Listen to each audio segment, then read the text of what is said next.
and welcome to the Sunshine Parenting Podcast. My name is Audrey Monkey, and I am your host. Here on the podcast and at my website at sunshine-parenting.com, I research, write, speak, and interview guests on the topics of summer camp, parenting, and happiness. I share stories, ideas, and tips to help parents and anyone else who works with young people raise competent, kind, optimistic kids.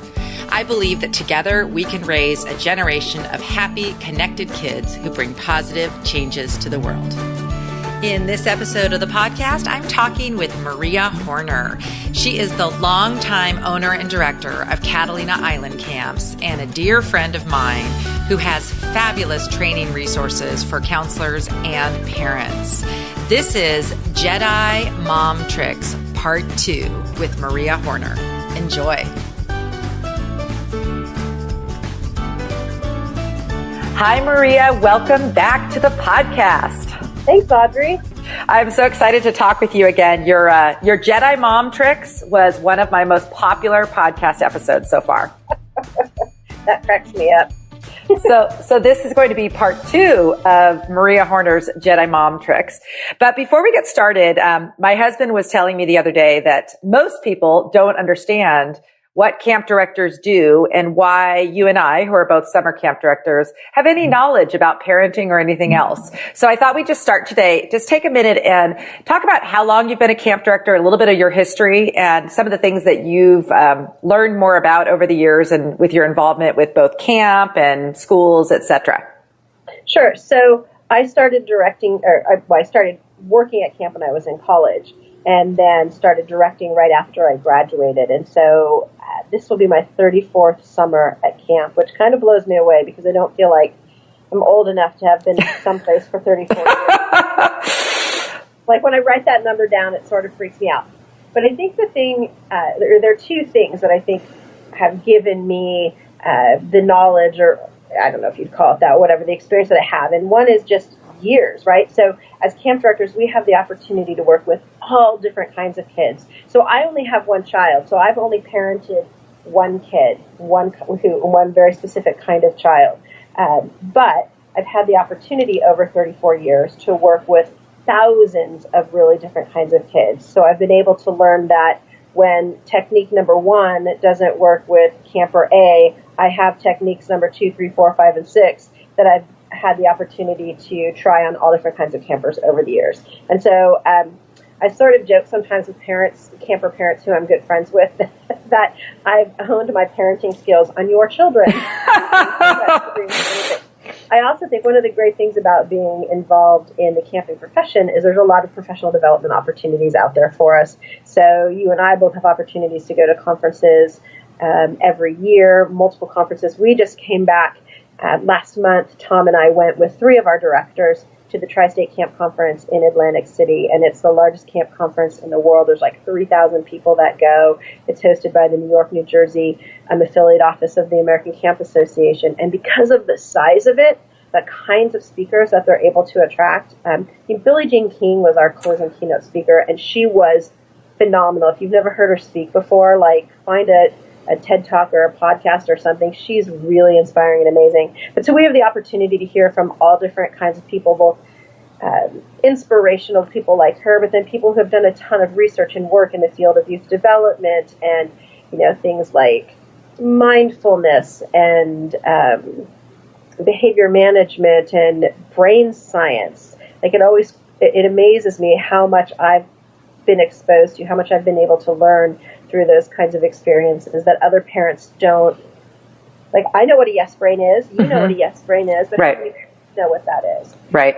We've also had the opportunity to be exposed to all kinds of books and articles and literature about child development, and then had the opportunities after reading those kinds of things to sit down with colleagues and peers and talk about them and how they work and how they apply. And I think that really provides a great deal of development, at least for me. Well, and of course, I think you and I are a lot alike, and that's why we're friends. We get together and we talk about these books that we're reading and speakers that we've heard and different resources. So, I mean, I think not every summer camp director is like you and me and has been doing this for 3 decades and learning, learning all these things. But I think just before, this is why I wanted to just establish before we go on with your Jedi Mom Tricks, why you are an expert in these parenting and behavior management things. And I think sometimes we hesitate as camp directors to call ourselves experts in this field. But as you mentioned, compared to lay people and parents who just are parenting their own family, we have a lot of experience, like you said. And I bet, like me, you've had the opportunity to research different issues a lot over the years. So as you see a camper come through or a trend with your campers and are figuring out ways to have your counselors help with that, kids or a certain situation, we end up learning about a lot of different things. And so, it's literally been thousands of kids that you and I have worked with over the years and their parents. Absolutely. And it's so true. Like, you learn about these things and then you have the immediate opportunity to test them out and see what works and what doesn't. Right. Instead of, again, if you only have a 1 or 2 kids and you read something and learn about it, that situation might not occur in your family for, 6 months or if ever. But when you all of a sudden have a whole camp full of kids, the chances of that kind of thing presenting itself increases dramatically. And practice is what makes us better. Absolutely. Absolutely. Okay. So hopefully anyone who's still listening to our podcast now realizes that you are an expert. And in case they missed your last one, which I will definitely put a link in the show notes from this episode, this is Maria Horner talking about Jedi Mom Tricks Part 2. And just as a little bit of a recap, these are specific tips that Maria trains her counselors in each summer. We covered 4 in our first episode. We're going to cover 4 more today. And then in part 3, we'll do yet another 4, all totaling up to 12 amazing, mind-blowing Jedi Mom tricks that will help parents parent better. So, are you ready to get started? Absolutely. Okay, why don't you share your first Jedi Mom trick for today? Okay, so the 4 that I picked for today really cluster around your work with your partner, whether that's your spouse or your co-counselor in a cabin. So the first one is really about communicating with your partner. So when I was pregnant with Nick, Tom and I talked a lot about what we wanted for our child.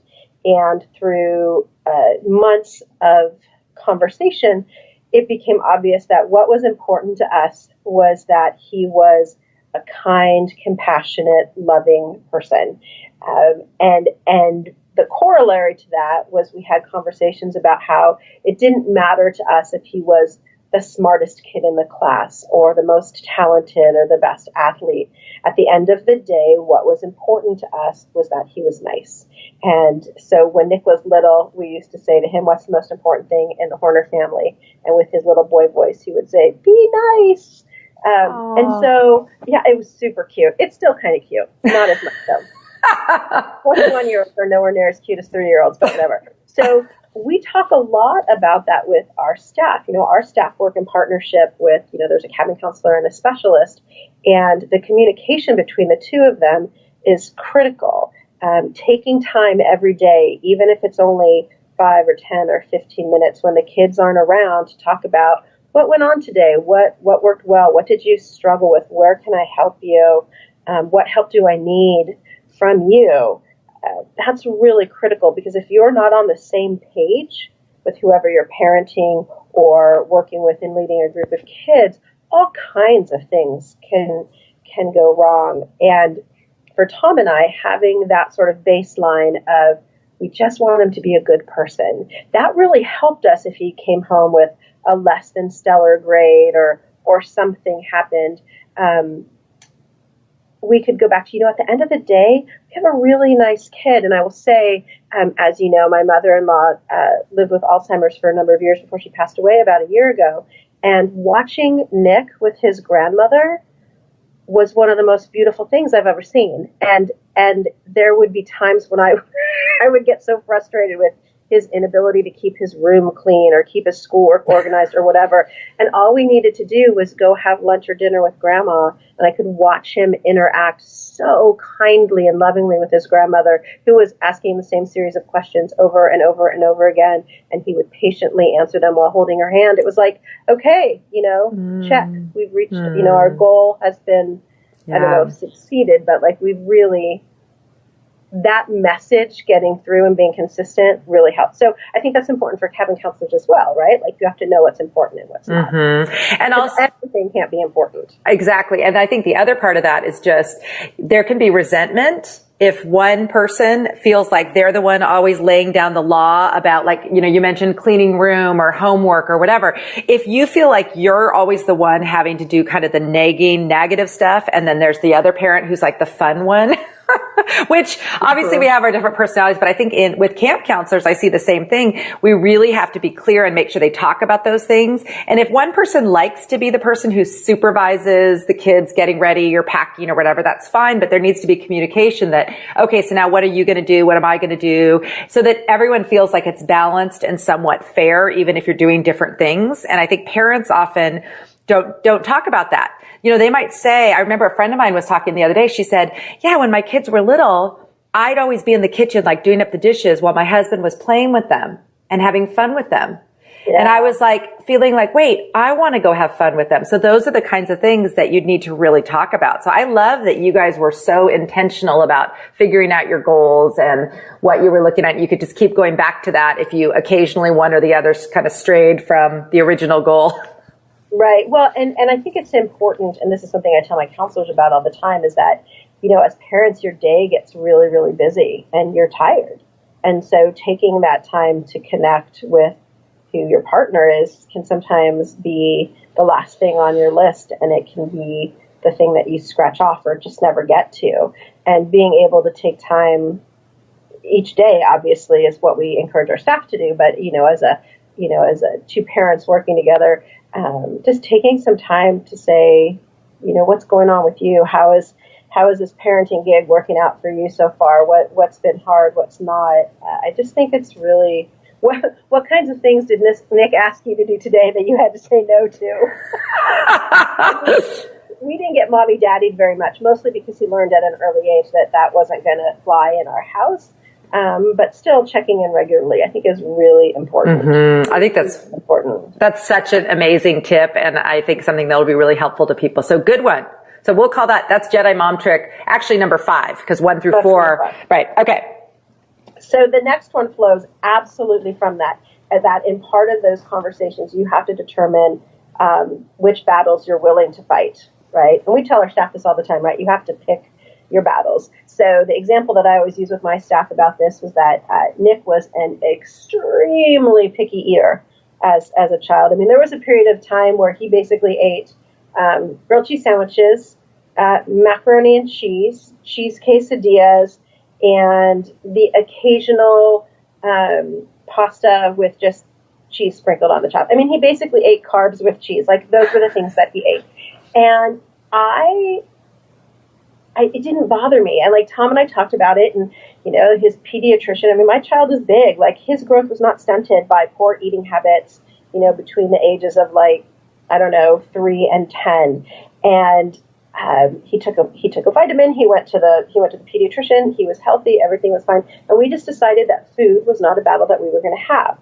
When we made dinner at night, if what we were having wasn't something that we thought he was going to eat, instead of having a battle at the dinner table, we made a cheese quesadilla for him in the microwave, or a grilled cheese sandwich on the panini press, like whatever. We didn't care. Now, it drove my parents and my in-laws crazy because, our houses growing up as kids were what's prepared, you eat, right?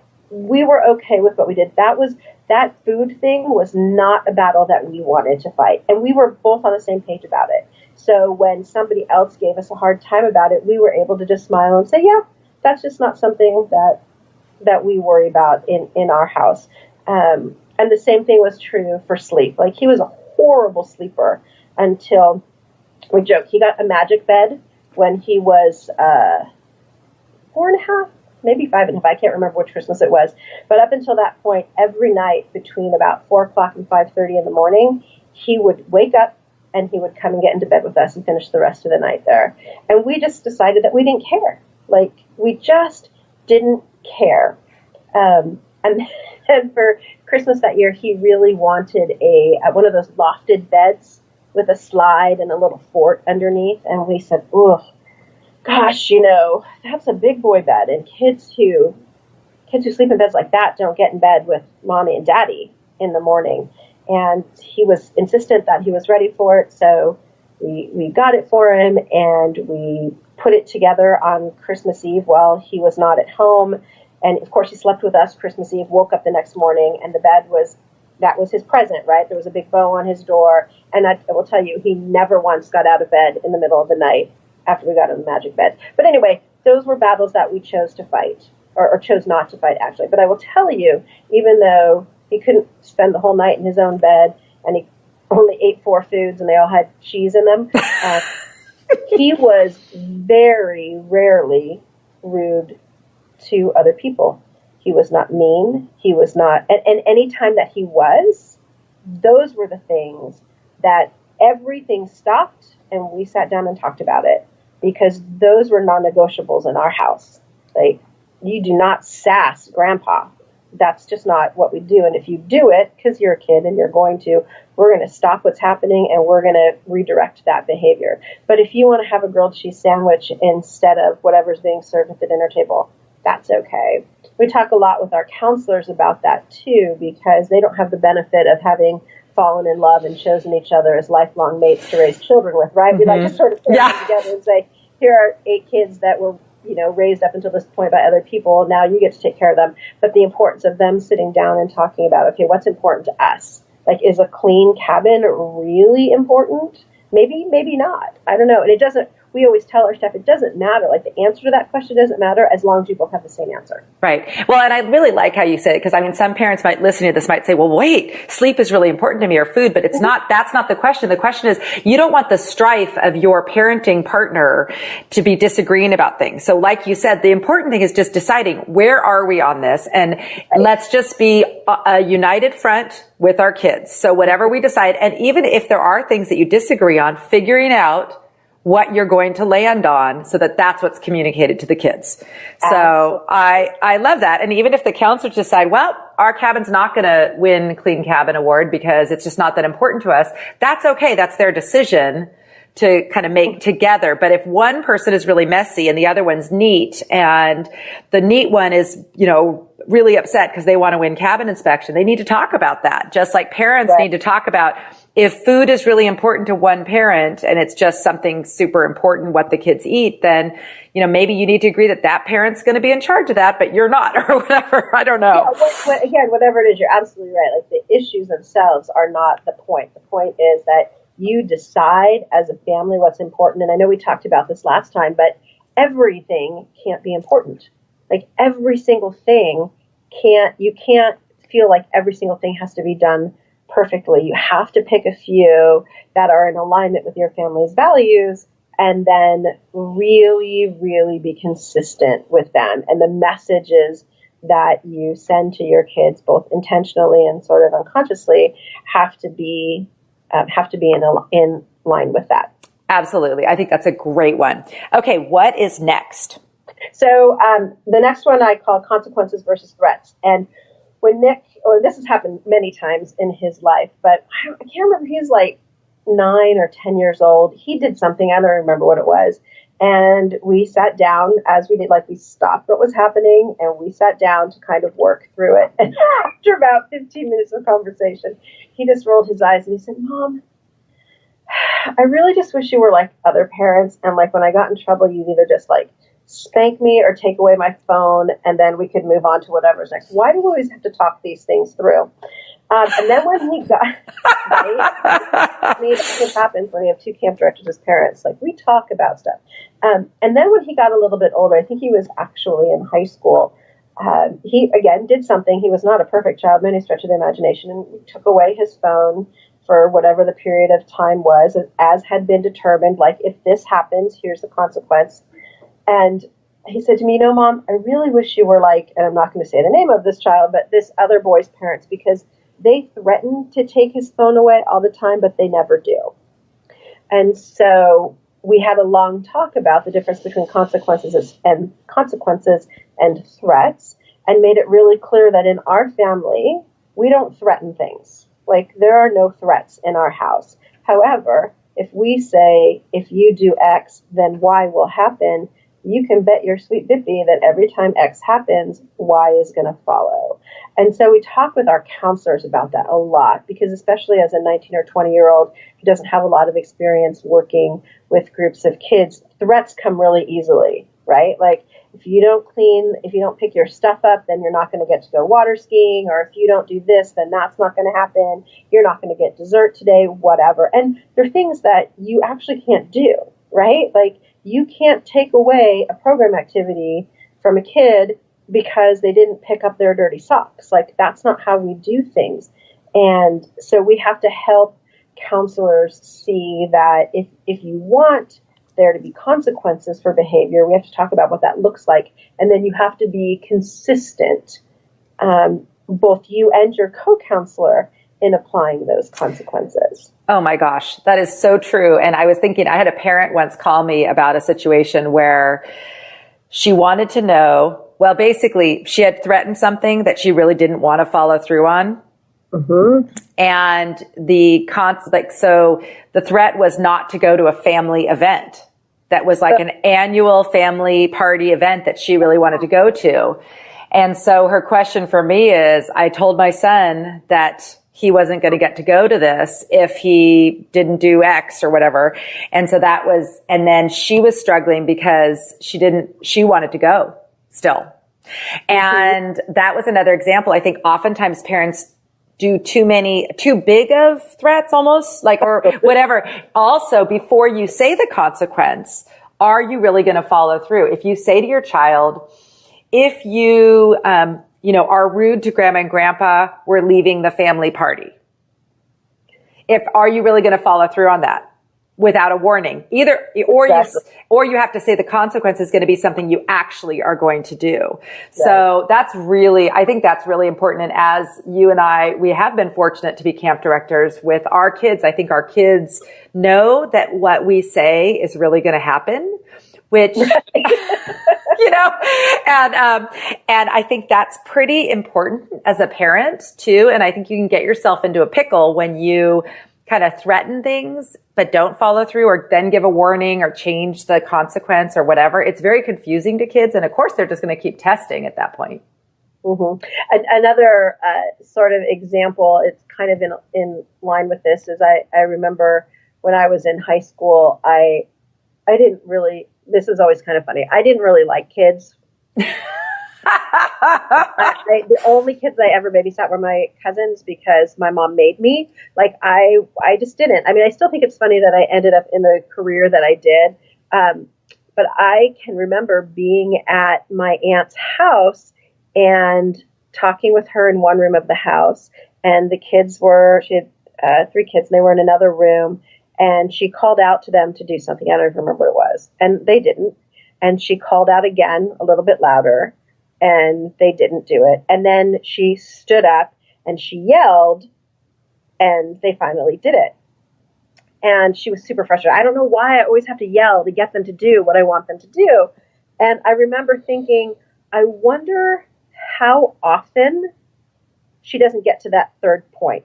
Like, she doesn't get to the yelling. So the kids know, I don't actually have to listen to what she's saying until her voice gets that certain edge to it. Because up until then, she might drop it, right? She might decide, I don't really want him to take out the trash, or I don't really want her, to put her books away, and they get to keep doing what they're doing.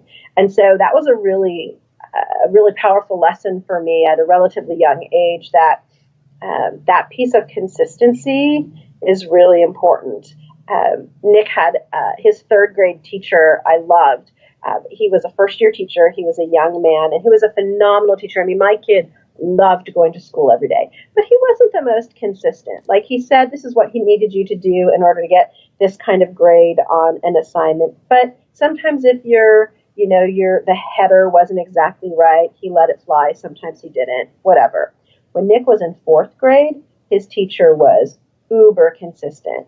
And Nick would get angry when he would get points taken off because he wrote Nick H instead of Nick Horner, or he didn't write the date out correctly. And he would get so mad. And I said, well, but stop for just a minute. Did Mrs. Edwards tell you how she wanted it to be? And he'd say, yeah. I was like, did you understand what she was asking for? Yeah. And you didn't do it? Well, no.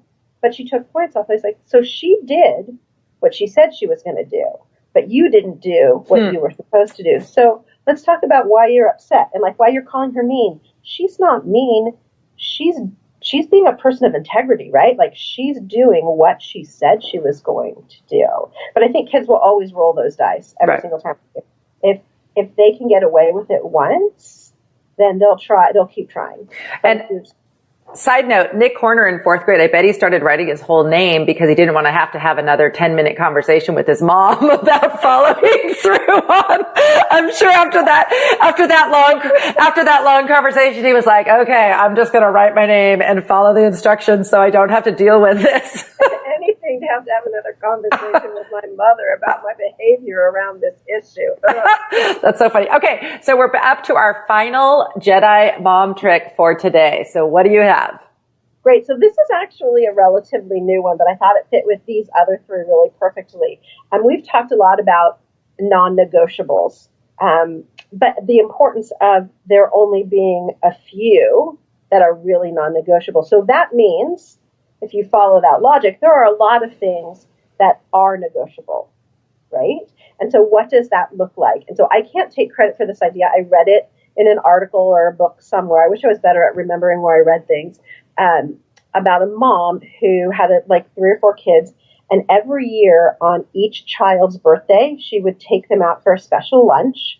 And they would sort of review the year. And one of the things that they would talk about is, okay, you're another year older now. What are some things that you'd like to be able to do that you haven't been able to do up until this point? And so I read that article. Nick was probably a freshman in high school. So we started doing that at the beginning of every school year, because to me that just felt like a better transition time. Plus his birthday's in the middle of the summer, so going out for a nice lunch means eating chili dogs in the dining hall, right? So not a lot of privacy for a conversation. And we had those conversations and we're able to talk about, okay, let's look at the last year. Let's talk about the things that were really successful. Let's talk about the places that things were maybe a little bit hard. And now let's talk about what are some of the things, some of the rules or the parameters that you've had to live within that you'd like to, now that you're a year older and have another year of just kind of proving that you're a responsible young man, things that you'd like to do. And those were really great conversations. Now, again, they probably would have been more successful with a kid who was pushing a little bit more, because there weren't a lot of things that he wanted to be able to do that he wasn't allowed to do. But I can imagine kids who want to be able to have a later curfew or want to be able to drive farther than the 5 miles within their city limits or whatever, that having those conversations at really calm sort of, what's the word I'm looking for? Just non-involved times. Like you're not arguing about curfew for tonight. Mm-hmm. You're sort of planning for the year ahead. And you're telling your kids that when there are rules or things that you have to follow in our house that you want to talk about, this is the time and this is the way to talk about them, calmly and rationally when they're not in your face, right? Because I think that's what happens too often. I mean, I think curfew is an easy one, even though it wasn't a big point of struggle in our house. I know it is for a lot of families. You have those conversations about curfew, not at a calm, rational moment, but when your kid's walking out the door and wants to stay out an extra hour. Well, that doesn't really lead anywhere well. So I think that's just something I wish I would have learned earlier, because I think it would be a great thing to put in place with a younger child. Just this understanding of there's just going to be this annual event where we're going to sit down and we're going to kind of talk about what are some things that you'd like to be able to do now that you're a year older. As adults, we're recognizing, hey, you're a year older and you're more responsible. And then the really important piece to that is that with those additional sort of freedoms comes some accountability, right? So what additional responsibilities are you going to take on now that you're a year older? Mm-hmm. Can I stop having to check your homework every night? Can I stop having to ask you to clean your room because you're just going to do it on your own? What are those things? And again, they're going to be different for every family, but I just really like the idea of making that an annual sit-down sort of special occasion with each child. That is such a terrific idea. I think we're going to start doing that because we have not been doing that, but we've had these conversations. But I've always said, like, to me, when a kid starts driving, that's a point in our family where if you're going to be driving a family car, you will have the responsibility of, you might be driving siblings to and from school, stopping at the market to do errands, helping with some cooking. So like along with the kind of freedom of getting to drive also comes the responsibility of helping with like family errands and driving. So that's really great. Okay. Well, these have been so good once again, Maria. Just one final thing. We have one more minute we can use. So are there any really cool parenting books or leadership books or anything that you're reading now that you would recommend to people? So I have to tell you, as you know, we're Skyping from my hotel room and I had to use my phone instead of my computer. So my phone is currently propped up on the book that I'm reading right now, which is The Power of Moments by Chip and Dan Heath. Oh my gosh. Right? Oh, love that book. And so I've actually had the book for a long time and tried to start reading it and didn't have any success. But I had a recent long car drive last weekend, so I downloaded it on Audible, listened to 2 hours on the way up, 2 hours on the way back, brought the book with me because I need to go through and highlight some things because I think absolutely from a camp director's perspective, there are things in there. But I'm looking at it now as a parent thinking, oh, there were all of these things that I could have done as a mom that would have been so impactful. So it's an easy read. The Audible is super fun to listen to, although I have to say there's some really inspirational stories in there. So I'm driving and crying a little bit, which is somewhat embarrassing and maybe unsafe.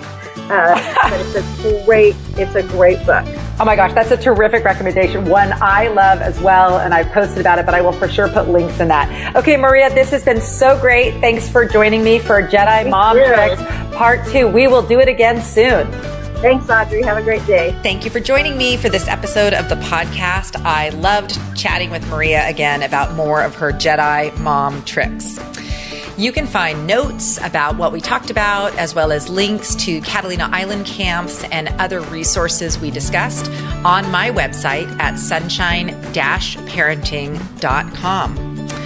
I'd also like to ask you a favor. If you are one of my regular listeners and you are enjoying this podcast, would you take just a few minutes and go write a review and give a rating to the Sunshine Parenting Podcast on iTunes? That would be really great and I would appreciate it. I am going to be doing giveaways of some fun parenting packs to at least 5 of the people who write a review for me over there. So take some time to do that if you're enjoying this podcast. So I'm going to end this episode with a little quote from The Power of Moments that we talked about. It's by Chip Heath and Dan Heath. Moments matter. And what an opportunity we miss when we leave them to chance. Teachers can inspire, caregivers can comfort, service workers can delight, politicians can unite, and managers can motivate. All it takes is a bit of insight and forethought. This is a book about the power of moments and the wisdom of shaping them.